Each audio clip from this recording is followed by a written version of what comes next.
Assalamualaikum student, welcome to science class. Today we are going to learn about something new. The name of our today's topic is use of natural resources for energy production. Before getting any kind of information about our topic, we have to learn about energy. What is energy? Energy is the ability to do things. Functions of energy. We can have four functions of energy.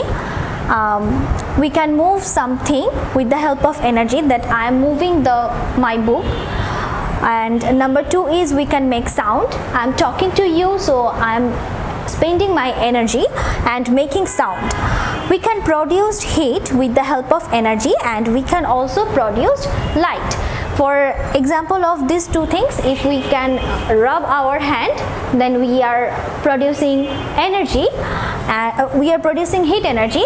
And when we turn on our electric switchboard, then we are turn on our electric bulb, and we are producing light energy. Use of natural resources. We use different types of natural resources in our daily life. So how can we use our natural resources? We use sunlight with the help of solar planet. It can produce electricity, and with the help of this solar electricity we can run TV, fridge, light, etc. Wind is also a renewable electricity which is replaced by nature. So we use wind turbine to produce wind electricity. Water current is used for producing water electricity, and we use here water turbine to produce electricity.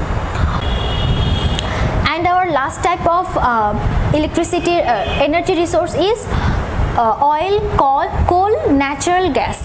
These types of resources are basically non-renewable resources which cannot be replaced by nature, and these resources are also known as fossil fuels. When we burn these resources, we can produce heat, and with the help of this heat we can cook our food or run any kind of vehicles. We can also produce energy from these types of resource.